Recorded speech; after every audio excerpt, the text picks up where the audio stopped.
한편으로는 우려를 안 할 수가 없어요. 윤석열 정부는 집값을 잡아야 되는 정부거든요. 집값을 잡으라고 국민들의 지지를 해서 탄생한 정부예요. 그런데 현재는 집값이 여러 가지 국제적인 상황, 글로벌한 경제 상황 때문에 폭락을 하고 있는 상황에서 집값이 이제 자연스럽게 잡혔거든요. 자, 그런데 이제 우려가 되는 게 만약에 또 조정지구를 해제해서 집값이 잡히는데 또 그 지역에서 풍선 효과에 의해서 다시 원점으로 가면 어떡하냐. 자, 그런 우려가 있거든요. 자, 실제로 그러한 우려가 조금씩 나타나고 있어요. 뒤에서 이야기하겠지만 그 소위 말하는 그 투기 세력, 이제 그 사람들의 어떤 카페라든지 단톡방 들어가면 벌써 해제되면 그 지역으로 들어가겠다. 그리고 실제로 지난 몇 주간에 많은 그 투자자들이 대구 세종으로 와서 임장을 왔었어요. 블로그상에서 도는 그 글과 어떤 사진들을 보면 집단적인 그런 움직임이 보이기 시작했다라는 거예요. 자, 그래서 그런 점이 우려가 되고 있어요. 그런 얘기는 대해서 제가 자세히 이야기해 드리겠습니다. 자, 현재 전국에는 투기과열지구가 49곳이고 조정 대상 지역이 112곳, 총 161곳의 규제지역이 있어요. 우리나라 도시에 161곳이 규제지역이다. 사실 불필요한 곳이 많아요. 이렇게 지정하다 보니까 어떤 현상이냐면 그 투기 세력들이 규제지역으로 안 가고 비규제지역으로 가는 거야. 그 비규제적으로 유동성이 쏠리다 보니까 거기에서 또 집값이 폭등하게 되는 거예요. 그래서 요즘 이제 폭등하는 게 이제 마산, 이천, 원주, 강릉, 강릉 같은 데도 5억, 6억 말이 안 되는 가격을 찍고 있잖아요. 그렇게 해서 이제 그런 부작용이 나타나고 있다라는 거예요. 부작용이 나타나고 있다. 자, 그러니까 중요한 거는 이제 또 규제적이 풀린다고 하면 그 지역으로 또 쏠리면 또 집값이 급등할 수도 있다는 얘기죠. 걱정이 된다는 거죠. 자, 예전에 그 부산이 그랬거든요. 조정지구를 풀어주면서 부산 집값이 급등을 했어요. 물론 그때와 지금의 상황은 분명히 다르다는 거예요. 그건 뒤에서 이야기해 드리겠습니다. 28일 국토부는 시장 참여자들의 목소리, 그러니까 이제 뭐라고 하죠? 그 지역의 목소리를 많이 듣고 결과에 충실히 반영하게 될 것이라는 얘기잖아요. 자, 결국은 많이 풀어주게 될 거라는 거예요. 자, 문제는 풀어줘서 집값이 하향 안정화돼야 되는 거군요. 국토부의 그 의도는 풀어줘서 시장의 유통 물량이 많이 나오게끔 하겠다라는 거거든요. 근데 역으로 매수세가 많이 들어가면 어떻게 되냐? 이제 그런 부분에 대해서 국토부 입장에서는 계산을 하고 자신이 있으면 이제 풀어주겠죠. 자, 그래서 규제 해제를 적극 검토할 예정임을 시사했다. 제 생각으로는 앞에서 얘기했지만 많은 지역이 풀릴 가능성이 있다. 차라리 예를 들어서 세종, 대구가 제일 많이 폭락을 했잖아요. 그 두 군데만 풀어주면 안 돼요. 이럴 때는 두 군데만 풀어주면 그 두 군데로 또 매수세가 몰릴 수 있잖아요. 그러니까 전반적으로 다 풀어줘 버리는 거야. 예를 들어서 서울, 경기도는 아직은 좀 위험한 면이 있으니까 아직 많이 떨어지지도 않았고 서울, 경기도도 저 외곽 쪽은 또 풀어줘도 되거든요. 그런 지역을 포함해서 다른 지역들은 이제 이번에 확 풀어주는 게 오히려 나을 수도 있다라는 거예요. 그리고 이제 문제가 뭐냐면 이게 일정상 그렇게 된 건데 이게 8월 달에 공급 대책이 먼저 나온 다음에 이 해제가 나와야 되는 거죠. 이게 순서가 좀 잘못된 거예요. 근데 이게 주정심이라는 게 1년에 2번 열리는데 요번 달에 열리는 게 어떤 그 스케줄이 되어 있기 때문에 할 수 없이 열리는데 문제는 만약에 이거로써 이게 부정적인 효과를 내서 풍선 효과가 나오면 8월달 공급 대책이 참 의미가 없어질 수가 있어요. 심사는 정량 요건과 정성 요건을 갖춰야 돼요. 구체적으로 정량 요건은 뭐다, 정성 요건은 뭐다, 얘기할 필요는 없고요. 자, 문제는 뭐냐면 지금의 대부분의 지역은 정량 요건과 정성 요건을 다 갖추고 있어요. 자, 그런데 이제 국토부의 이제 의견은 뭐냐면 정량 요건만은 갖췄다고 풀어주진 않겠다. 정성 요건을 갖춰야지 풀어줄 수 있다라는 거예요. 그러니까 정량 요건은 다 갖췄으니까.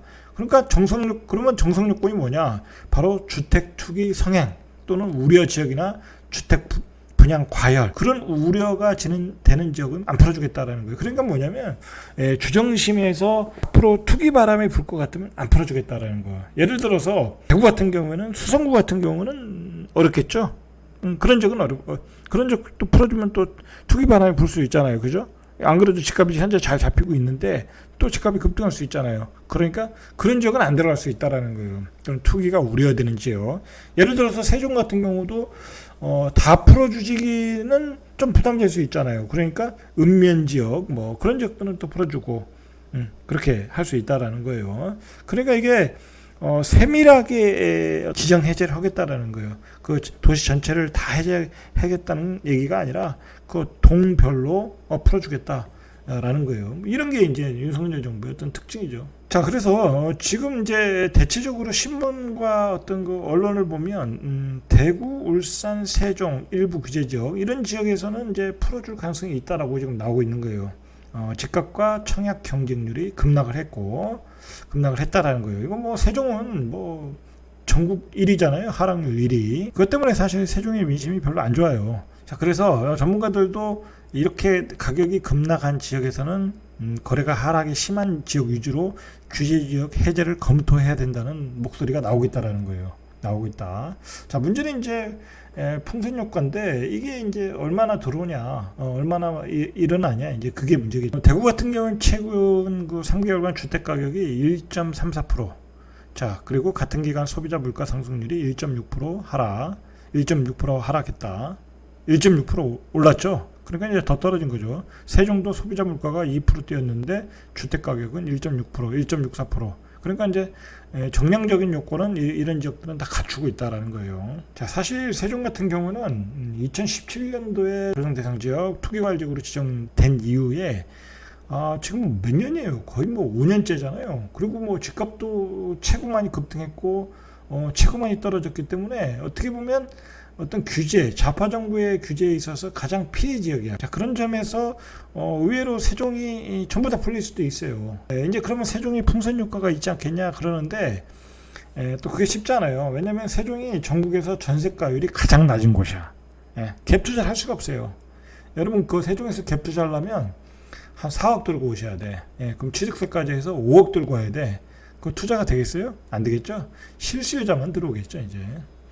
그런 점에서 그 세종 같은 데는 뭐 풀어줘도 별 풍선 효과는 뭐 발생하지 않을 것 같아요. 제 개인적인 생각으로는. 대구 역시 마찬가지예요. 대구도 전세가율이 뭐 이제 구축 같은 경우에는 뭐 7, 80%가 되는 데 있지만 뭐 대구에서 구축은 지금 별 의미가 없거든요. 뭐 조정지구 풀어준다고 해서 거기 뭐 갭 투자들이 들어가고 그러진 않거든요. 뭐 가격이 많이 오른 상태에서 뭐 들어갈 이유도 없고 가격이 잘 오르지도 않고 그런 지역들은 준신축 신축인데 대구에서도 전세가율이 50%뭐 60%도 채 안 돼요. 자, 그러니까 대구도 사실상 조정지구를 풀어줘도 갭 투자하기가 어려워요. 뒤에서 제가 자세히 보겠습니다. 그래서 만약에 이제 포인트는 이제 대구와 세종인데 뭐 다른 지역이야 뭐 조정지구 풀어줘도 별 의미가 없어요. 그러니까 중요한 거는 한꺼번에 많이 풀어줘야 돼요. 투기 세력들이 어느 한 곳으로 못 들어가고 다양하게 많이 들어가면 상관없어요. 어차피 투기 세력들이 집값 올리는 거 아니니까. 그러니까 많이 풀어줘라. 그 투기 세력들을 분산하기 위해서. 자, 문제는 이제 대구와 혹시 세종으로 집중해서 들어올 게 아니냐라는 건데 실제로 다수의 인터넷 부동산 커뮤니티에서 대구 세종 부동산에 대한 문의가 늘고 임장을 예고하는 글이 늘고 있다라는 거예요. 단체로 임장한 그 사진과 글들이 많이 올라오고 있다라는 거예요. 그래서 이제 풍선 효과가 발생할 수 있다라는 그것이 이제 우려가 되는 사항이에요. 이걸 분명히 이제 주정심에서도 알고 있겠죠. 자, 그러나 이제 이 조정지구가 풀려도 다주택자들이 이 집을 살 수가 없어요. 예를 들어서 대구 같은 경우에 세금 부담 때문에 살 수가 없어요. 취득세가 12%야. 그럼 내가 7억짜리 집을 사면 9천 정도, 9천에서 한 뭐 많게는 1억까지 세금이 더 내야 돼. 1억을 국가에다 세금을 내야 돼요. 7억짜리 집을 사는데. 그러니까 어렵겠죠. 거기다가 어쨌든 종부세도 또 내야 되는 거고 다주택자들은 그 집이 많을 거 아니에요. 그러면 이제 종부세에 대한 부담, 그 보유세에 대한 부담 때문에 살 수가 없어요. 그리고 대구 같은 경우에는 입주 물량이 2024년 길게 보면 2025년까지 적정 수요를 완전히 오버했어요. 그러니까 지금 사서 들어가도 다 역전세야. 내가 입주할 때 다 역전세야. 그러니까 살 수가 없어요. 뭐 잠깐 초반에 반짝할 수는 있지만 살 수가 없다. 그리고 뭐 가격적으로 봐도 충분히 조정받은 가격도 아니고, 대구의 공급 물량이 얼마나 많냐면 2022년에 2만 1,500가구, 2023년에 3만 가구, 3만 7천 가구, 2024년에 2만 3천 가구. 이거 지금 통계에 나타난 것만 이거예요. 나타난 거. 그러니까 연간 적정 아파트 공급량이 1만 2천 가구. 대구는 공급 물량 때문에 뭐 들어가면 투기 세력들이 들어가면 그 사람들의 무덤이 될 수밖에 없어요. 전세를 만날 수밖에 없다라는 거죠. 그리고 갭 투자하는 사람들이 뭐 2억, 3억, 4억, 5억 그렇게 투자를 안 하잖아요. 그러니까 이게 사실 그냥 못 모르고 이제 주린이들이 뭐 부동산 강사들이 또 부추겨가지고 들어갈 수 있는데, 들어가면 이제 무덤이 되고 물리게 된다. 뭐 세종도 마찬가지로 이 전세가율이 낮기 때문에 4억, 5억씩 들고 들어와야 돼요. 가능하지가 않겠죠. 자, 그래서 규제 지역 완화로 일정 수요가 쏠리는 현상은 나타날 수 있어요. 뭐 예를 들어서 이제 실수요자들도 살 수 있잖아요. 대출이 완화되니까. 그럼 뭐 그런 거는 문제가 안 되는 거니까. 그러나 적정 공급량을 웃도는 공급 물량이 있어서 실수요는 들어가지만 가수요는 이제 없다라는 거예요. 전세 수요를 찾기가 어렵다라는 거죠. 자, 대구 같은 경우는 이제 지금도 어렵고, 내년 같은 경우엔 전세가 잘 나가지도 않아요. 낮은 전세가율. 그리고 예를 들어 대구 같은 경우는 지금 미분양이 엄청나잖아요. 뭐 미분양이 많으니까 조정지구를 풀어달라고 뭐 탄원을 하는데, 생각을 해보세요. 저는 대구의 미분양의 원인은, 가장 근본적인 원인은 고분양가라고 생각해요. 고분양가. 자, 거기가 왜 고분양가냐? 자, 만촌 자이르네. 이 만촌동이 굉장히 그 대구에서는 인기 지역이거든요. 범사 만삼이라고.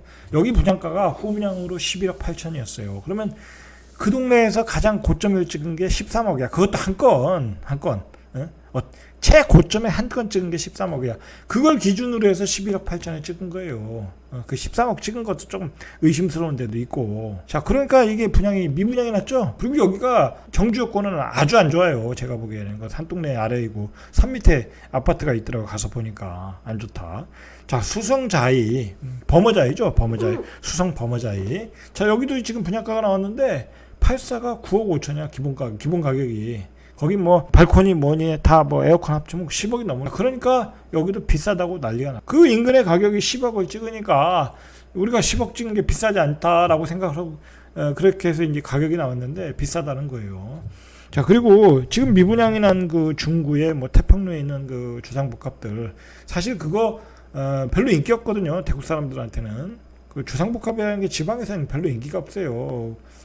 정주 여건이 안 좋잖아요. 비좁고 용적률은 높고 아이들 키우기 안 좋거든, 살다 보면. 자, 그런데 거기가 5억 6천에서 한 6억 사이야. 대구역 자이더시티가 한 6억 했으니까 5억 5천에서 한 6억 사이야.